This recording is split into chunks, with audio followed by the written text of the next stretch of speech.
بسم الله الرحمن الرحيم الحمد لله رب العالمين والصلاة والسلام على خاتم الأنبياء وسيد المرسلين نبينا وحبيبنا محمد وعلى آله وصحبه أجمعين. اللهم علمنا ما ينفعنا وانفعنا بما علمتنا وزدنا علما. اللهم زدنا ولا تنقصنا وأكرمنا ولا تهنا وأعطنا ولا تحرمنا وآثرنا ولا تؤثر علينا وارض عنا وأرضنا يا رب العالمين. ولا حول ولا قوة إلا بالله العلي العظيم. سبحانك لا علم لنا إلا ما علمتنا إنك أنت العليم الحكيم. Assalamu alaikum wa rahmatullah wa barakatuh. And welcome back for this special class or course, a special reading of the Creed of Imam Tahawi entitled um, uh, Renewing Faith in a Faithless World.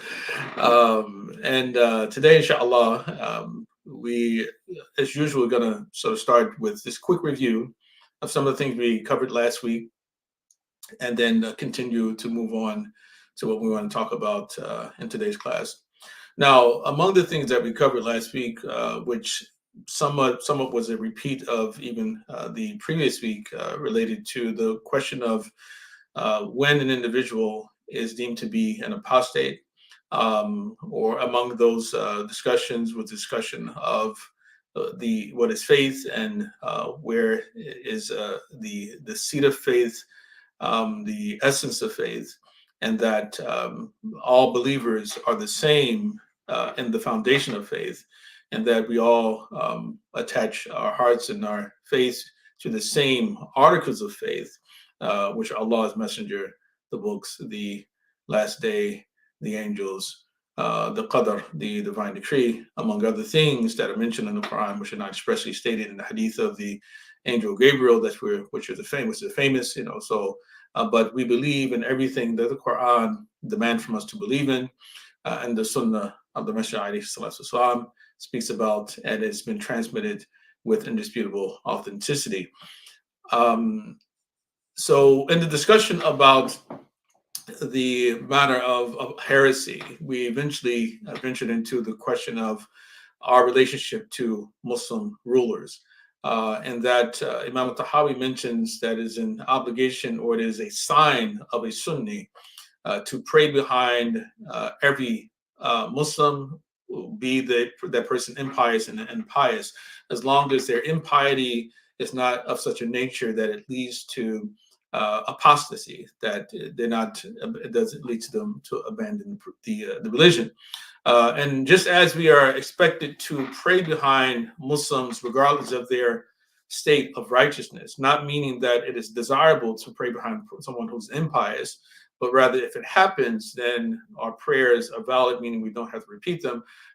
He also ventured into the question of our relationship to Muslim governors and the extent of our obligation to obey our governors. And so, in similar fashion, he talks about how rebellion against our governors is not a sign of orthodoxy, that we're not to simply rebel against our governors simply because they may be unjust, as long as those individuals have not pretty much dismissed Islam as the foundation of the society, of the society's doctrine, the society's constitution, and does things that clearly indicate that this individual has left Islam completely. So rebellion would not be justified in such a case. And just as it was the practice of our pious predecessors to pray behind the Muslim governors, those who were pious and those who were impious, because it was the custom that for Jummah, or for the Eid in particular, that the governors would give the khutab, that they were sort of like a State of the Union address in one sense. And so Muslims would pray behind them. The Sahaba would pray behind those who were impious, like Hajjaj ibn Yusuf, for instance, is well established that is Sahaba like Abdullah ibn Umar, they would pray behind them and they would follow their lead. But he also goes further and say that, well, what if the governor declares a jihad? Would we be obligated to obey the governor?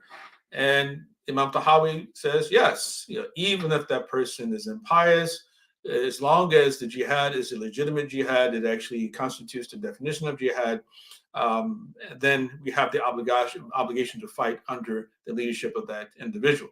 And so all of this is it's sort of an accommodationist type of jurisprudence, which looks at the importance of adopting or taking on the lesser of two evils, right? Because the greater evil for Muslims is for there not to be a governor at all. That no, there's not head of state at all, right? That is a greater evil than to be patient with a governor who is not pious, right? Um, uh, and um, and it was and this was the case throughout Islamic history, and there's never been a situation where you had a perfect head of state, right, outside of the Messenger alayhi salatu wasalam himself.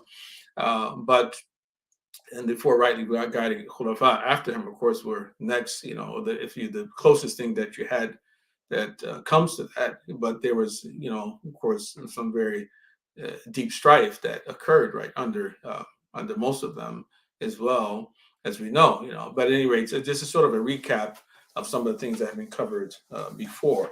Right. So today, I wanted to begin from verse number 101, where Imam Tahawi, he says, وَنُؤْمِنُ بِالْبَعْثِ وَجَزَاءِ الْأَعْمَالِ يَوْمَ الْقِيَامَةِ وَالْعَرْضِ وَالْحِسَابِ وَقِرَاءَةِ الْكِتَابِ وَالثَّوَابِ وَالْعِقَابِ وَالصِّرَاطِ وَالْمِيزَانِ. We believe in the resurrection of the dead, the recompense of deeds on the day of judgment, the review of one's entire life, the reckoning, the recital of one's book of actions, the reward and punishment, the bridge over the fire, and the scales upon which our actions are weighed. So first and foremost, we believe in the resurrection of the dead. And we have to understand that when the Prophet Muhammad ﷺ came, that this itself was revolutionary for Arabian society during his time. Now, of course, we know that Ibrahim alayhi salam, who the mushrikeen believed they were following, believed in life after death. But they themselves did not believe in life after death. So the Prophet ﷺ came and said, God is one. There's life after death. But it's not a good life for everyone, right? That for some people after death, those individuals will go to hell. Some people after death, they will go to heaven, right? So there's a resurrection that happens, right? And this resurrection is a physical resurrection of the body and soul, right? And Allah subhanahu wa ta'ala, he tells us, كُلُّ شَيْءٍ هَالِكٌ إِلَّا وَجْهَهُ, that everything shall perish except for his face, meaning his essence, as he himself, that nothing will remain except for his face. And as Surah Zumar, it relates, it says, وَنُفِخَ فِي الصُّورِ فَصَعِقَ مَنْ فِي السَّمَاوَاتِ وَمَنْ فِي الْأَرْضِ إِلَّا مَنْ شَاءَ اللَّهُ. And the trumpet is blown, and all in the heavens and all on earth will die, except for those God accepts or excludes from that. ثُمَّ نُفِخَ فِيهِ أُخْرَى فَإِذَا هُمْ قِيَامٌ يَنْظُرُونَ. And then the trumpet will be blown a second time or another time, and then they will be standing, awaiting or gazing on, right? So there's a resurrection after the death, and there's so many different verses in the Quran that remind us of this. And there's more reason to believe that there will be a life after this life rather than no life after this life, because if we are to actually judge things on the basis of experience, right, as science is supposed to do, that's supposed to be examination, experience, repetition, right, then it is a more logical conclusion that after we die, leave this world, that there will be another life in another world, because we live this one right now, right? Right. So it inclines more in the direction of the opposite of what the atheists say. So those who say that you live, you die, and that's it, right? You're just extinct, you just never come back, right? Now, but why are you here now? How did that come about as well? how did all of this symmetry, all of this organization, all of this order come from chaos, right? How did the human body, even if you try to claim that it's the result of evolution, right? Evolutionary processes, what is it, the force that's created the laws of physics, the laws of nature, the laws that dictate evolution, right? Natural selection, right? That what is it? What is the force that does that? And how do we know? How can we feel so certain about our conclusions about the future, our conclusions about tomorrow, right? How can we be so certain that the earth will continue to speed at the same rate, right? Tomorrow, right, it is continuing to be 1,000 miles per hour, or the earth is not going to just simply stop spinning. How can we feel so certain about the fact that the earth will not collide into some other constellation, or some planet, or some great large um, um, cosmic stone, right? Sometime in the next year or so, right? Unless, had it not been for the fact that we observe things like that. So although this life is one experience, right, that we all are having right now, right, but it is the only sound basis to conclude that there will be another life after this one. Even because if we say that this is a coincidence right now, then there's more reason to believe that there will be another coincidence after this one coincidence, rather than that there will not be a coincidence. Because we haven't experienced the opposite. We've experienced this one, right? This coincidence, right? So we believe in the resurrection of the dead, So that's just from a rational perspective, right? But there are many, many examples. The Quran has many different names for the day of resurrection. Yom al-Qiyamah, Yom al-Din, Yom al-Talaqi, Yom al-Tanad, all the Yom al-Hashr, Yom al-Jama', Yom al-Taghabun, so many different names that Allah subhanahu wa ta'ala has given to this special day. And so the mushrikeen, they struggled with that, right? This fact, right? That the Prophet ﷺ reintroduced into Arabia, right? After that knowledge had been lost, and it's from the millah of Ibrahim alayhi salam, right? So we believe in the resurrection of the dead, the recompense of deeds on the day of judgment. Right? So that's the second thing he mentions. We believe in the recompense of deeds on the day of judgment. Jaza ul amali yawm al-qiyamah. The jaza, the recompense, right? So Yawm al-Din is translated often or interpreted by the Mufassirin as Yawm al-Jaza, the day of recompense, right? The day of recompense. And recompense is your reward or your punishment, right? Whoever does good will get good, in khayran for khayran, but in sharran for sharran, right? That whoever does good will receive good, whoever does evil will receive evil, or receive that which is commensurate with your actions, right? So we believe in that a day will come that justice will be served, absolute justice will be served. There will never be 100% justice in this world. The human being cannot give you 100% justice. If someone in your family's life is taken unjustly, right, the human being cannot give you 100% justice. It may give you some degree of satisfaction, right? If we decide, okay, we want to take the life of that murderer, right? It may give you some satisfaction. In one sense, it's justice, but you still have lost something very beloved to you, right? And you still haven't brought that person back, right? But Allah subhanahu wa ta'ala can give you ultimate justice. Allah subhanahu wa ta'ala can remove from you that sense of emptiness, right? So that can only happen on Yawm al-Qiyamah.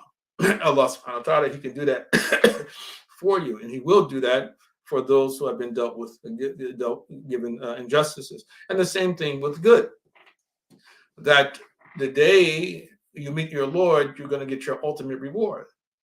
It's a time of ultimate rewards. From the day you meet Allah subhanahu wa ta'ala, each one of us, as mentioned before, will have a private meeting with Allah subhanahu wa ta'ala, right? And it won't be a laysa baynana wa baynahu tarjuman. There will be no interpreter between us and our Creator. That Allah subhanahu wa ta'ala will have a private meeting with every single one of us, right? Inshallah, on that day, that great day, may Allah subhanahu wa ta'ala make it an easy day for us. May it be an easy day for all of us, inshallah, and not a very difficult day, as is stated to be for the kafirin on that particular day. So it's a day of judgment. There's a day of resurrection, and there's a day of judgment. And so we also believe in the review of one's entire life. Al-ard. Al-ard. Right? So, فَتَزَيِّنُوا بِالْعَرْضِ الْأَكْبَرِ. يوم لا تخفى منكم خافية, right? So prepare, تزودوا بالأرض الأخبر, right? So take provisions for the major exhibition, the major review, right? So Allah subhanahu wa ta'ala will, of course, the angels will bring forward our books of records, and he mentions this as well after this issue of the review and the reckoning and the recital of one's book of actions. So there will be a review. You will review your life. Your life will be shown to you. Every single person's life will be shown to you. Well, what form would that take? I don't know.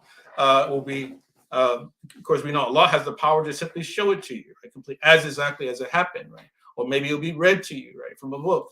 Or maybe it's a combination of the two, right? So the angels, when we talk about the angels record our deeds, how are they recording their deeds? Are they actually do they have record books that they're writing down, or is it simply, are they actually simply memorizing? They're able to retain as if like their very eyes are the lenses or the cameras themselves, which are recording, right? So we don't know exactly how that happens, but we believe that this is what occurs, right? That the angels record our deeds, and there's going to be a review. There's going to be a recital of our books, right? فَأَمَّا أُوتِيَ كِتَابَهُ بِيَمِينِهِ فَسَوْفَ يُحَاسَبُ حِسَابًا يَسِيرًا. And the one who's given his book in his right hand, he will receive a light reckoning. وَأَمَّا مَنْ أُوتِيَ كِتَابَهُ وَرَاءَ ظَهْرِهِ فَسَوْفَ يَدْعُو ثُبُورًا وَيَصْلَى سَعِيرًا وَيُصَلَّى سَعِيرًا إِنَّهُ كَانَ فِي أَهْلِهِ مَسْرُورًا. And the one who's given his record behind his back, right? Then that individual, of course, will cry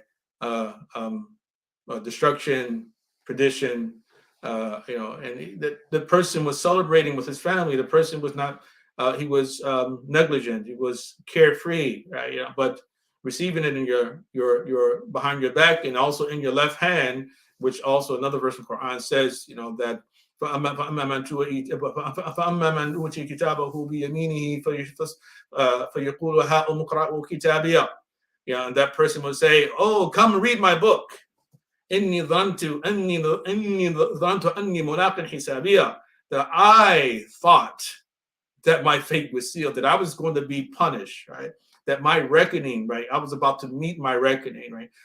I was sure that I was about to meet my reckoning. فهو في عيشة راضية في جنة عالية قطوفها دانيها كلوا واشربوا هنيئا بما أسلفتم في الأيام الخالية. Right? Then Allah tells them, go take your book and go. That person will be in a pleasant life, right? In picking from the fruits that are brought near to that person. They were said to him, go eat and enjoy. And this is all because of what you have done in the past, right? وأما من أوتي كتابه بشماله فيقول يا ليتني لم أوت كتابيه. As for the one who is given his book or his book in his left hand, that person will say, "Oh, what I have not been given my book," right? That I wish that I was never given my book. يا ليتني لم أوت كتابها يا ليتها كانت قاضية. Oh, I wish I were just wiped out of existence. That كانت قاضية, right? So that's the response of that person. But on that day, Allah subhanahu wa ta'ala, he will take reckoning that your count your deeds. Every single deed will be counted. Good deed, hasana, hasana, hasana, hasana, sayyi'ah, sayyi'ah, sayyi'ah, and sayyi'ah, right? And then the deeds will be placed on the scales. So he talks about that eventually too. And he mentions وَالْعَرْضِ وَالْحِسَابِ وَقِرَاءَةِ الْكِتَابِ. Right, so the review, the reckoning, and the recital of the book. The reward and punishment, right, that comes from that. The bridge over the fire and the scales, right? The bridge of fire. And so the reward and punishment as a result of the reckoning, we will receive reward or punishment for that. And we know فَأَمَّا مَنْ ثَقَلَتْ مَوَازِينُهُ فَهُوَ فِي عِيشَةٍ رَاضِيَةٍ. that whoever's good deeds are heavy, whoever's scales are heavy, then that individual will be in a pleasing life. وَأَمَّا مَنْ خَفَّتْ مَوَازِينُهُ فَأُمُّهُ هَاوِيَةٌ. But if a person's scales are light, so those who are heavy will be in a good life, and those who are light, your scales will be light, then that person's home shall be an abyss, right? Hawiyah, one of the names of Jahannam, right? Hawiyah, the abyss, right? So Allah subhanahu wa ta'ala actually will weigh everyone's deeds on the scale, right? Some say that every single person will have an individual scale. Some say that there's one single scale whose plates are the size or the distance of the heavens and the earth, each one of their plates, right? It has two plates, kafatani wal lisan, and it has its own tongue itself, right? And of course, if your good deeds outweigh your bad deeds, then inshallah you're saved. And if your bad deeds outweigh your good deeds, then it's the opposite of that. But if you even, right, then that in itself, is, of course, everything's up to Allah subhanahu wa ta'ala. As we talked about before, that a person, of course, will be forgiven because Allah just simply decides, okay, you're not gonna punish you, or it's going to be because your good deeds outweigh your bad deeds, or it's going to be because of your tawbah, it's going to be because of the shafa'ah, the intercession of the Prophet sallallahu alaihi wasallam, right, etc., right, or because you have a mustard grain of iman in your heart, so those people will likely go to the hellfire, but eventually Allah subhanahu wa ta'ala will bring them out, right, because of la ilaha illallah, the Muhammadur Rasulullah. So we believe in the resurrection of the dead, the recompense of deeds on the day of judgment, the review of one's entire life, the reckoning, the recital of one's own book of actions, the reward and punishment, the bridge over the fire, which we need to speak about. We spoke about this. And so the sirat, or the bridge over the fire, is said to exist. It will be something that every single believer and non-believer will need to pass over. Will need to pass over after the resurrection and after the start of the judgment, that eventually everyone will have to cross the sirat. And the hadith state that the sirat, it is ahaddu min as-sayf, it is adaqqu min sha'r, it is finer than a hair, wa ahaddu min as-sayf, and it is sharper than a sword, or the blade of a sword. That's the thin. That's how thin the sirat is, according to this one understanding. And not all the scholars agree with this. That this is exactly. They say that this will be the same for some people. Right? It depends on the number of misdeeds you have. Right? If your misdeeds outweigh your good deeds, then this is what it will be for you. Because every single person that crosses over the sirat will be given a certain amount of light. Right? And the amount of light you have will be a reflection of the amount of good deeds that you have, right? So you will cross on the basis of that. Some people will be able to see clearly, and that sight will, it will broaden the sirat, to broaden the path itself, and it will be easier for those to pass over. Others, there will have less light, and so it will be very difficult for them to see as they pass over the sirat, according to this particular interpretation. And then another interpretation, more popular interpretation, is that although that the sirat is of one particular size, and depending on how pious a person you were, how scrupulous and conscientious of a person you were in this life, the speed with which you will cross over, will spare you any discomfort as you cross over, right? So some will pass over at the speed of light. Some will pass over at the speed of a stallion, right? Some will pass over running, some will pass over walking, some will pass over crawling, right? So it just depends on how you live your life, and that will determine. And so it's said that as you cross over the bridge, there are these yokes which are on the walls of the sirats, right, on the sides of the you can say a type of mountain, right? These yokes, they reach out and they try to grab and claw people, right? And so people will be clawed and then thrown off the sirats and fall down into Jahannam, right? May Allah spare us from that. May Allah spare us from that. The sirats, it's real, right? We believe in it. and not a single person will escape or be able to avoid crossing over the sirat into the next life, So we believe in the sirat, the bridge over the fire, and we also believe in the scales. And we talked about that just a second ago. And so the scales are real as well, right? But the question is, okay, is it a single scale for all people, or is it each individual is given an individual scales? That's the disagreement between the scholars. We really don't know for a fact. The Quran talks about the mizan in the singular, but also mentioned the muwazin in the plural, right? So it's possible that it's a combination of that. There is a one major scale, but then also smaller scales. And Allah subhanahu wa ta'ala, of course, ultimately knows the way that each of them will be utilized, right? And then he says, وَالْجَنَّةُ وَالنَّارُ مَخْلُوقَتَانِ لَا تَفْنَيَانِ وَلَا I'm sorry. وَالْجَنَّةُ وَالنَّارُ مَخْلُوقَتَانِ لَا تَفْنَيَانِ أَبَدًا وَلَا تَبِيدَانِ. Paradise and the fire are both created. However, they neither perish nor terminate. So here, the reason Imam Tahawi mentions this is that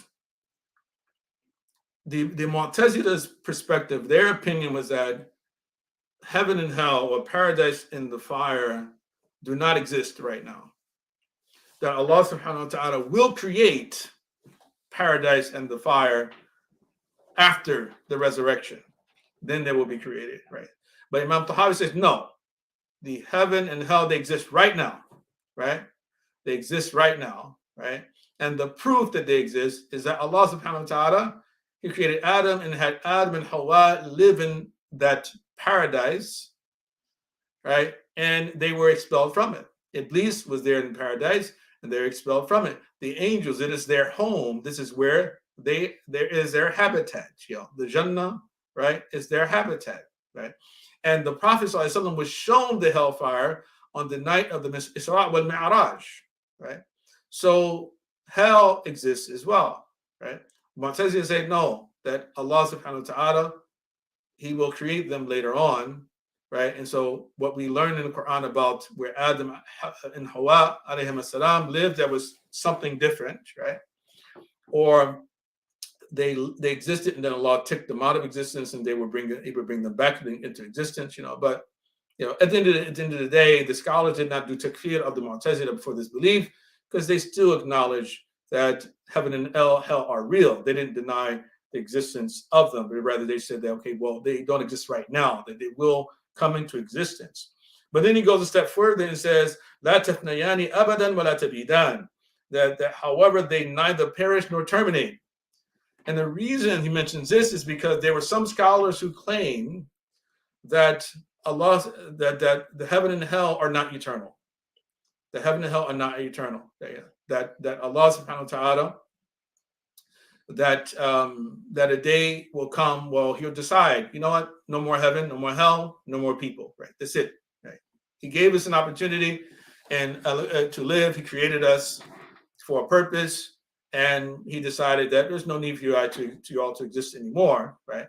That, of course, it's not mainstream. It's not a minority position among, of course, Sunnis, right? But you do, well, I'll take that back. There was an opinion of, no, I don't need to take it back, but fundamentally we're talking about a little bit different. So this particular opinion is that, that they will both come to, they will go out of existence, because Allah will decide at one point, that's it, right? And they based that on a couple of verses they read in the Quran, where Allah subhanahu wa ta'ala talks about, that as for those who are in bliss, that they will be, in the Jannah, khalidina fiha ma damat as-samawati wal ardu illa ma sha'a rabbuk, that as long as the heavens and the earth, they persist, except for what Allah wills. And He said the same thing about the hellfire, right? Illa ma sha'a rabbuk, except for as Allah wills. And so the ulama responds, saying, no, this ma in these particular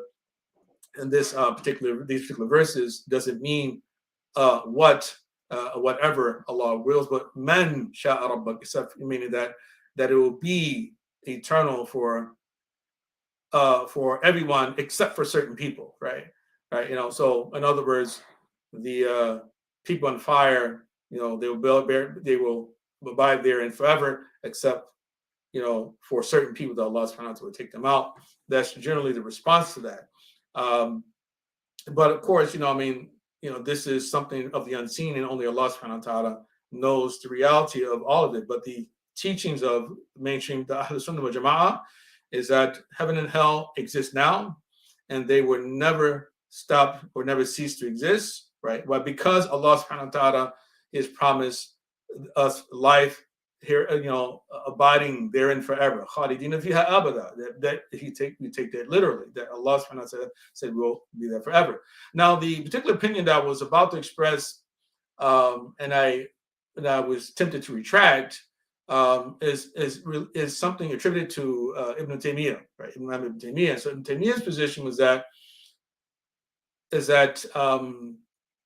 that heaven lasts forever, right? Paradise lasts forever, but hellfire doesn't, right? That this is an opinion of Ibn Taymiyyah, and the ulama responded that, well, no, this is not true, right? There's no basis for the opinion that the hellfire will come to an end. And fundamentally, what he meant by this, and he said, was that a day will come when Allah subhanahu wa ta'ala will decide that all people will come out of the hellfire, even the unbelievers.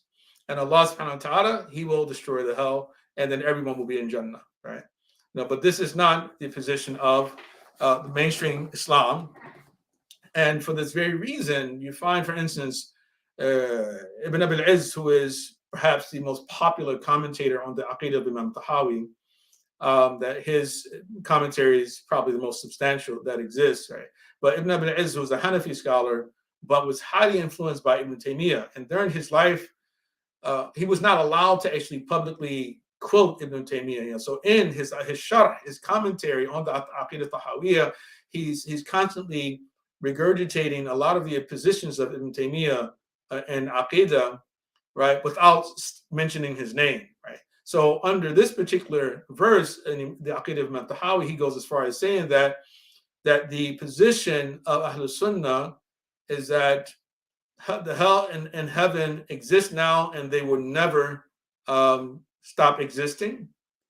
And he says this is the first opinion of Ahlul Sunnah, but there's a second opinion of Ahlul Sunnah which says that this rule applies to heaven, but doesn't apply to hellfire, meaning that hellfire will one day come to exist, it will cease to exist, right?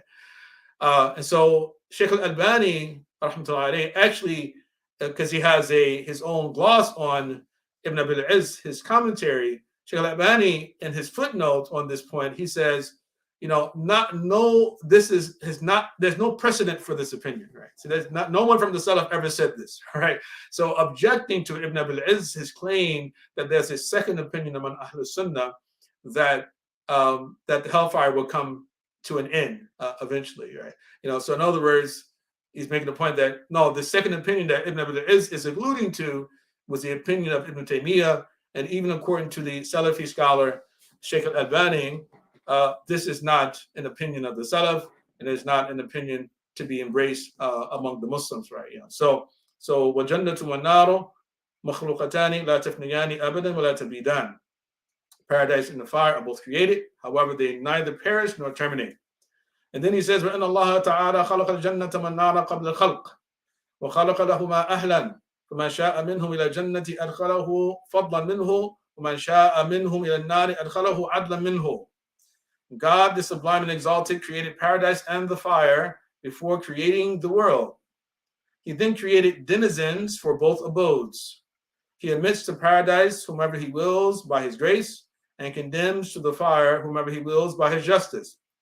So Allah subhanahu wa ta'ala created the hell and created paradise or heaven, and he also created for both abodes inhabitants, right? And this goes back to an early hadith that I've quoted maybe once or twice, where after Allah subhanahu wa ta'ala, he created all of us, he divided us into factions. He said, وَهَؤُلَاءِ إِلَى جَنَّتِي وَلَا أُبَالِي. So that these are for heaven or paradise, and I have no concern, I care not. وَهَؤُلَاءِ إِلَى النَّارِ وَلَا أُبَالِي. And these are for hell, and I care not, or I have no concern. So Allah subhanahu wa ta'ala has, when creating heaven and hell, he had in mind that certain people will be drawn to either or one or the other, right? Based upon what he witnessed and observed of our natures, right? Right. And then, of course, he foresaw the way that things would work, they would pan out based upon the choices that he had given to all of us, right? So when people end up into paradise, it's because of Allah's grace, right? So that you don't enter paradise because of your deeds, because of your choices necessarily. And of course, there's something that has an impact in the sense that it communicates to Allah subhanahu wa ta'ala your efforts and your desire to satisfy him and to grant to do the things that he loves. And so of course there's credit that comes there, but you can't demand from Allah subhanahu wa ta'ala. Nothing you do puts any special demands on Allah subhanahu wa ta'ala, right? That you can't force God to do anything. So for that reason, when you enter paradise solely by Allah's grace and his mercy. That's it. That's exactly what the Prophet ﷺ said. Right? On the other hand, when a person goes to the hellfire, a person is not compelled to do things that will lead them to the hellfire. Rather, they're given a choice, and living this life becomes the greatest testimony to why a person deserves to go to the hellfire. Right? There are many people who are totally aware of the teachings of Islam, the teachings of Christianity, the teachings of Judaism, the teachings of any religion that talks about a hereafter and punishment and a reckoning for one's deeds. Many people throughout the planet are completely aware of this. Despite that, they choose to live in a certain way. Right. And so when they are sent to hell, it is out of justice that they go to hell. In other words, Allah subhanahu wa ta'ala, he let you know, he warned you, and you were dismissive, right? So when you go to the hellfire, you can't say, well, God, why didn't you let me go to hell? No. I didn't. I gave you an opportunity to do the right thing. I showed you the two paths. Right? We guided you to the two different paths, and you chose one as opposed to the other, knowing the consequences. Therefore, when you end up here, it's because of you. I didn't do anything to you. You did it to yourself. And that is similar to what Shaitan will say on Yawm al-Qiyamah, as the Quran relates about Shaitan. That once the matter has come to an end, right? The matter of this particular test of life and this particular, I was going to say experiment, but because this human existence, right, in this realm. But Shaitan, will say, well, no, I didn't do anything. I didn't make you do anything. I had no sultan over you, right? I just called you. I invited you. I gave you an invitation, and you responded to the invitation. I had no power to do anything over you. Then he says, "Inni akhaf Allah." Then I fear God. He said he was going to claim that, right? But when people go to the hellfire, it's because of justice. It's out of justice. Allah subhanahu wa ta'ala gives opportunity after opportunity after opportunity. Let us live in a full life, 70 years, 80 years, 90, 100. Some people above 100 years, right? Completely aware of these things, and you choose to defy your creator. So when you go to the hellfire, you deserve to go there, right? It's out of justice. And then he says, وَكُلُّ يَعْمَلُ لِمَا قَدْ فُرِغَ لَهُ وَصَائِرٌ إِلَى مَا خُلِقَ لَهُ. All will act in accordance with their design and are moving inexorably toward the purpose for which they were created. كُلُّ مُيَسَّرٌ لِمَا خُلِقَ لَهُ. And this is an earlier verse in Tahawiyah, which actually is a quote of a hadith of the Prophet ﷺ, when the man came to him and asked him, Ya Rasulullah, is this affair of ours one wherein all things have already been considered and determined, right? Or is this something that we make up as we go along? Right? And the Prophet said, no, this is an affair where all things have already been determined, right? Meaning that Allah subhanahu wa ta'ala already knows what the outcomes will be. Allah subhanahu wa ta'ala is also the one who determines not only the laws of physics, but also the options that are available to us of good and evil, and good outcomes and bad outcomes. In other words, Allah subhanahu wa ta'ala created heaven, created hell. He has created the human being to make choices, and he expects from us to make the right choices. And he's told us that if you make the good choices, then you'll have good. And if you make bad choices, you're going to get bad in the end, right? These are things beyond our control. We can't help them, that we are obligated or forced to make a choice, right?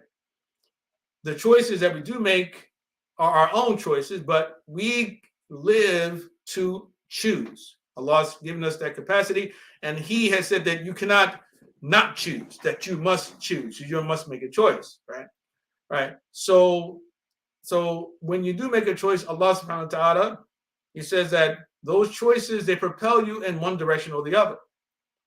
Right. So bad deeds propel you in the direction of the orbit of hell, and good deeds protect you. They propel you in the direction of Jannah, right, in the orbit of Jannah, until you get caught up in the gravitational pull of Jannah, and you won't be able to pull out, even if for a moment you think to try to pull out the gravitation of Jannah. And the same thing for hell, that you get close enough to the orbit of hell, you get pulled into its gravitational pull to the extent that you can't pull yourself out.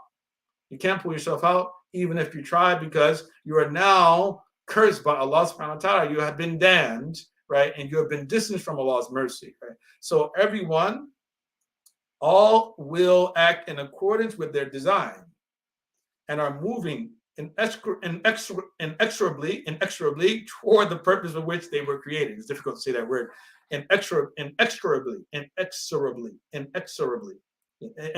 toward the purpose for which they were created. And then he says, وَالْخَيْرُ وَالشَّرُّ مُقَدَّرَانِ عَلَى الْعِبَادِ. Welfare and affliction, good and evil, are determined for everyone. So welfare and affliction, good and evil, are determined for everyone. So this is an interesting discussion itself, right? Good and evil, welfare and affliction.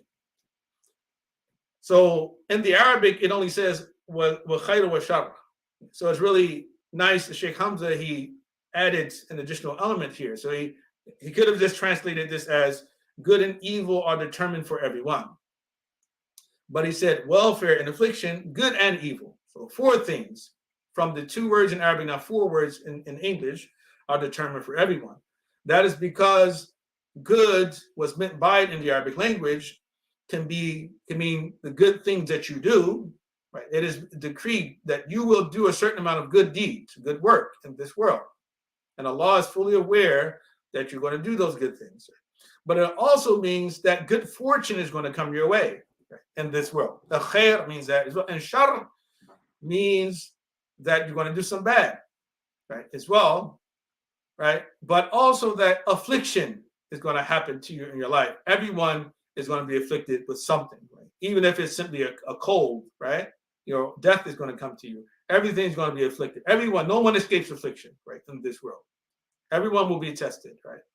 Right. And so this particular verse is as I said, is a very nice point of reflection with respect to the question of good and evil. What's the nature of good and evil? Are good and evil objective categories even? Right? That's an important question, right? And I think this is one of those areas where Imam Tahawi he highlights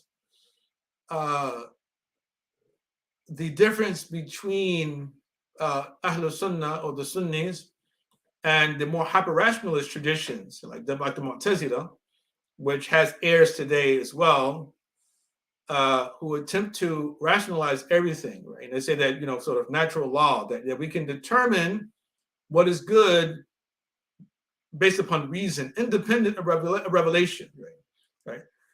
Now, of course, we don't disagree with the fact that you could, first and foremost, classify certain types of things as good. And depending upon your definition of good or evil, right, you can say that, independent of revelation, this is good or this is evil. But we have to understand too, there's a certain amount of subjectivity or subjectiveness to definitions, right? Because some people will say that anything that is beneficial to you is good, and anything that is harmful to you is bad. So, for instance, when Allah says in the Quran, يَسْأَلُونَ عَنِ الْخَمْرِ وَالْمَيْسِرِ قُلْ فِيهِمَا إِثْمٌ كَبِيرٌ وَمَنَافِعُ لِلنَّاسِ وَإِثْمُهُمَا أَكْبَرُ مِنْ نَفْعِهِمَا. They ask you about wine and gambling. Say in both of them there is a great sin, but also benefits for humanity. But the sin in them is greater than the benefit. In other words, the harm outweighs the good, right? But there is some good, right, in wine and gambling, right? There is some benefit that comes from wine and gambling, right? So you have this dilemma now. It's like, how do you classify wine? How do you classify gambling? Do I classify as a good thing or as a bad thing? And that all depends on what standpoint you're coming from, right? Because if we go deeper and we talk about, okay, well, what are the harmful aspects of wine? And let's say that the harmful aspects are, in fact, it can lead to liver disease, for instance. And of course, it affects a person's sense of reality, right? It affects your mind. It can affect your liver, your body, your liver disease. And say, well, let's imagine there's some people who can avoid that. Because let's say the benefits of wine could be things like money.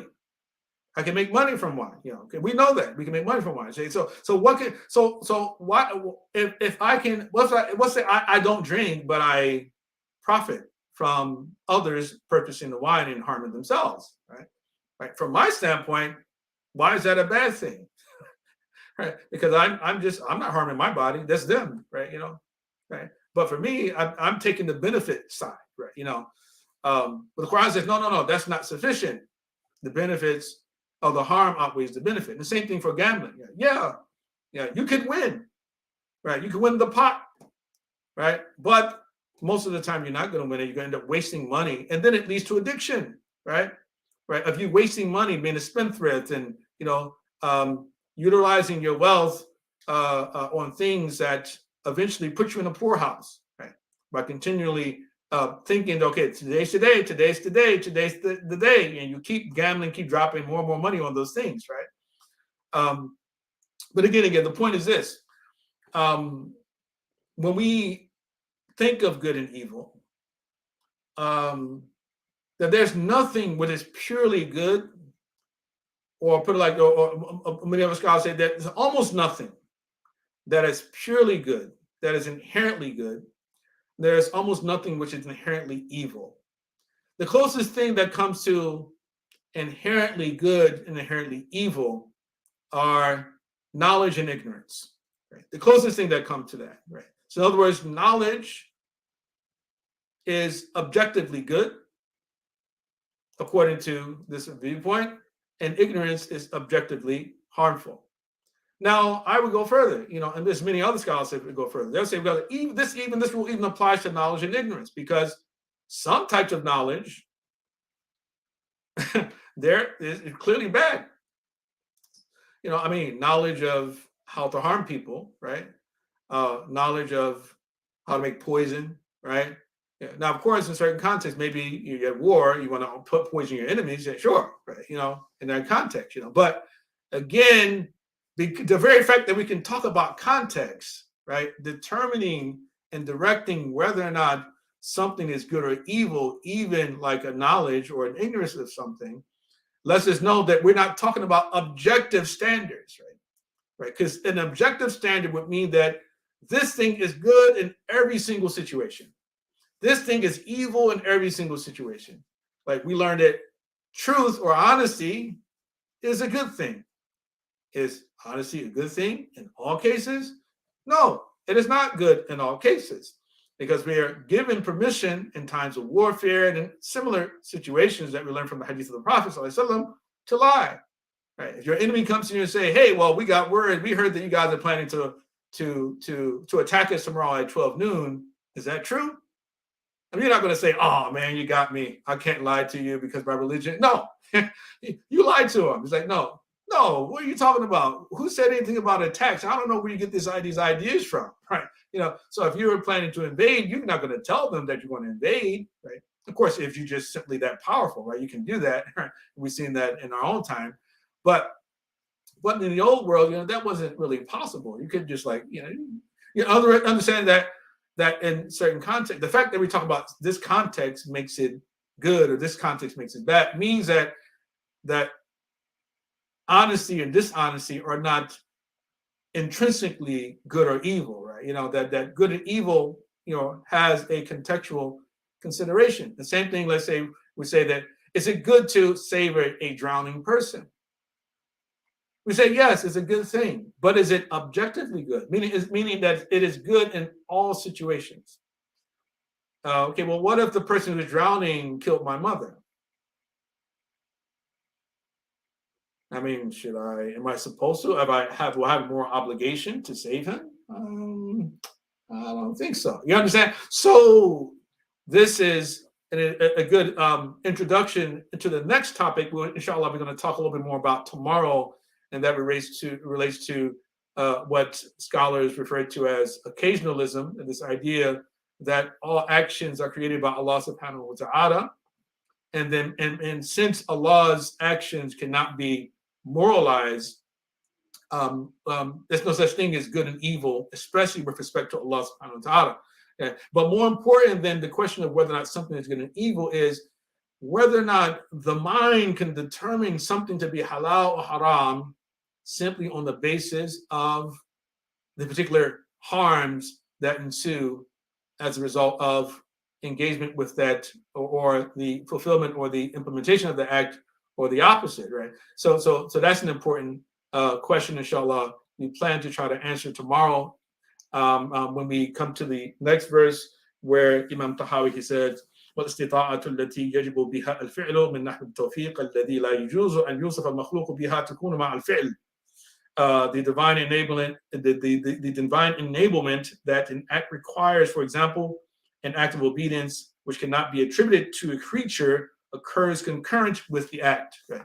So in other words, so he's saying here that your ability to do something, it happens, or you acquire that at the moment you do an act, not prior to it, right? And then there's a deep philosophical reason for why he says this, so hopefully this is a good introduction to that. So tomorrow, inshallah, same time, we plan to delve deeper into that. There's not enough time to go into today, but I did want to take an opportunity to answer a few of the questions which may come up, inshallah. Wa sallallahu sayyidina Muhammad alayhi wa sallam.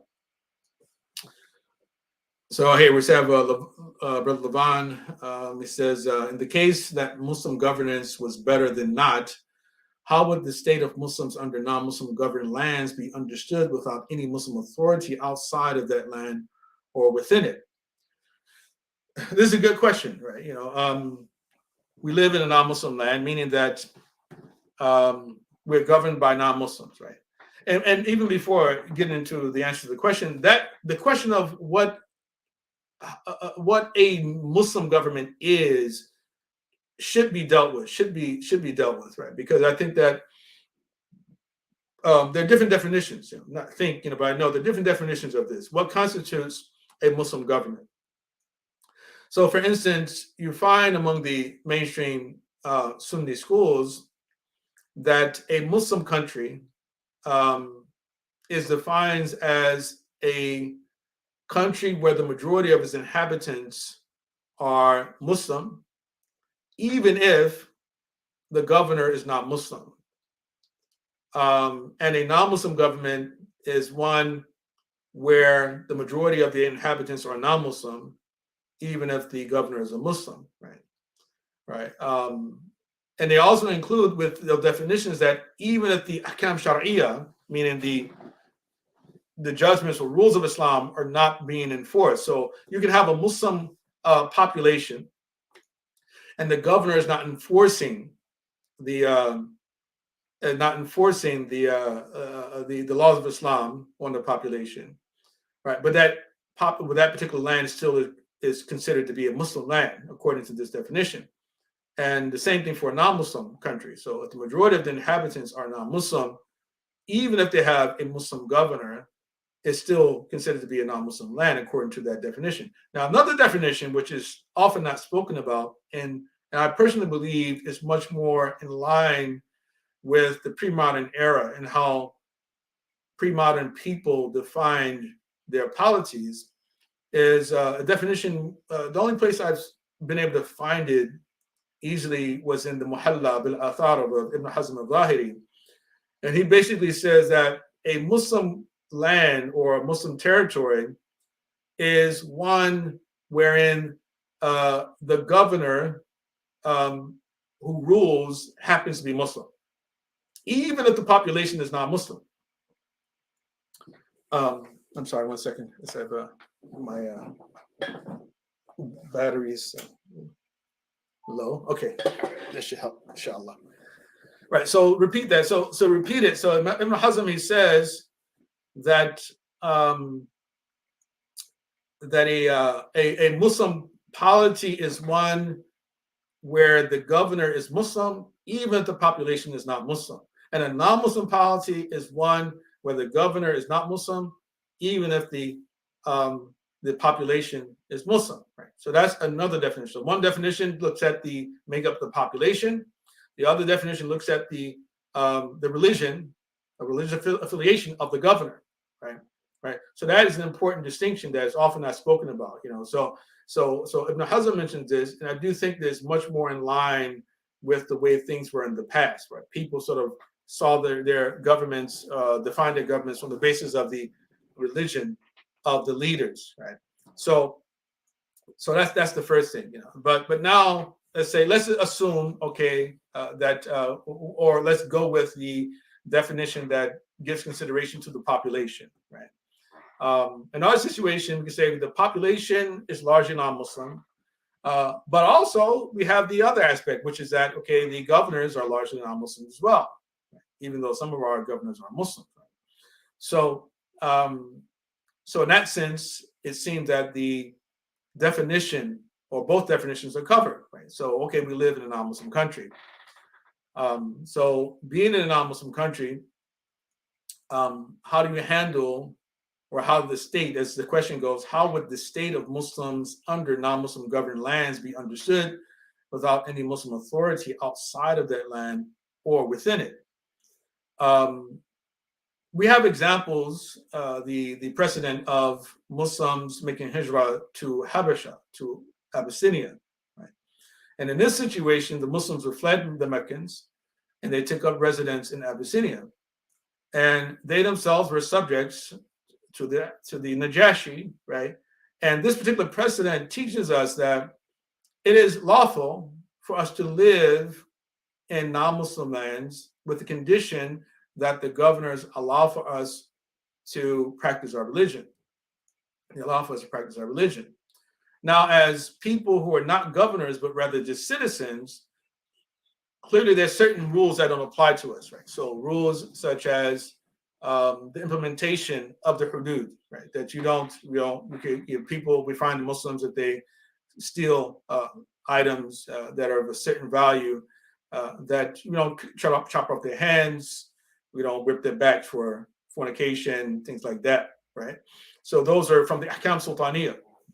Those are the rules that are compulsory for the governors themselves to apply and to implement, right? Of course, we can demand it from them, say, okay, hey, we want a little bit more Islam here, right? And the thing is interesting about our situation in America in particular is that there is a way for redress, right? And we learn this, especially when we consider the type of advances made by the Israeli lobby, advances that are made by the LGBTQ lobby, if you say, whatever, so to speak, right? The teachers union, see the NRA, guns rights, all the, so there are ways to address and to amend the laws, right? To accommodate certain things that we may desire in certain parts of the country. So that's really an interesting perspective, interesting fact about life in our particular country, right? And so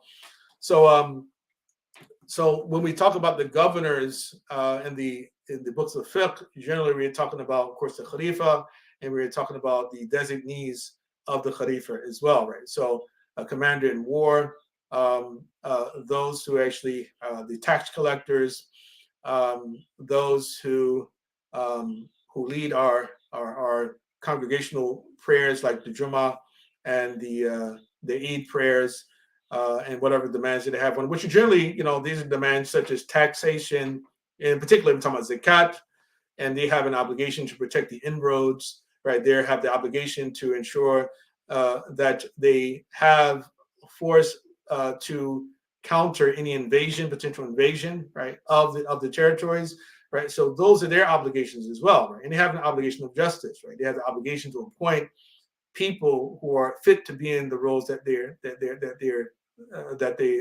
appoint them to, right?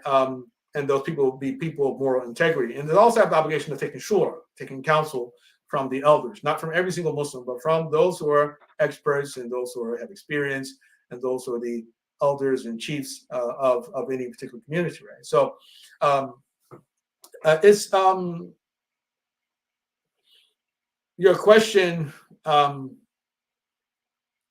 I'm assuming, I would say I go a little further and say, how would the state of Muslims under non-Muslim governed lands be understood without any Muslim authority outside of that land or within it?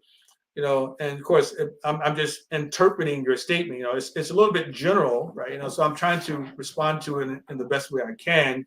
But if you have something specific in mind, you can please add that as well to your question. But this is generally the way that I respond to this. Is that first and foremost is defining whether or not we do live in a non-Muslim land, and then two, if we have any Muslim governors and what our obligations are to those governors, right? But our obligations to any person of state, any head of state, any governor, is connected with the fundamental commands that they give us. So if those commands, if they go against Islam, then we don't obey them, right? We don't obey them. They call us to do something against Islam, But if they tell us to do something which doesn't undermine Islamic teachings, then we obey them, right? That's generally the way that we go about it, And but not meaning that that non-Muslims have a certain type of right over us in the same way that a Muslim government have over us, because non-Muslims have different moral standards as well, right? And so we have to take those into consideration. So when we live in a non-Muslim land, if they give us safety, right, meaning if they say that they promise to secure our person, our property, and protect our honor, then we reciprocate. We tell them that just as you have declared that my property is safe, your property is safe for me. It's as you said that my life is safe, your life is safe for me. And just as you promise to protect my honor, I will also not violate your honor as well, right? So that's fundamentally, or the extent I would say, that things need to go. Any other questions?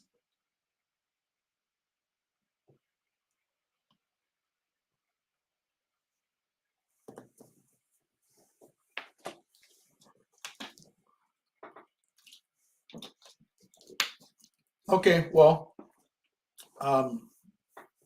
thank you for tuning in. If that's all we have, then once again, as I stated, I want to resume tomorrow, inshallah, same time, 1 p.m. PST, 4 p.m. EST, and we're going to speak a little bit more about the question of good and evil, and the question of whether or not Allah subhanahu wa ta'ala creates human actions as opposed to the human being, and what are the implications of all those things. So with that, we conclude. Wa sallallahu sayyidina Muhammad wa ala alihi wa sahbihi wa sallam. Wa subhanak Allahumma wa bihamdika ashhadu an la ilaha illa anta astaghfiruka wa atubu ilayk. Assalamu alaikum wa rahmatullahi wa barakatuh.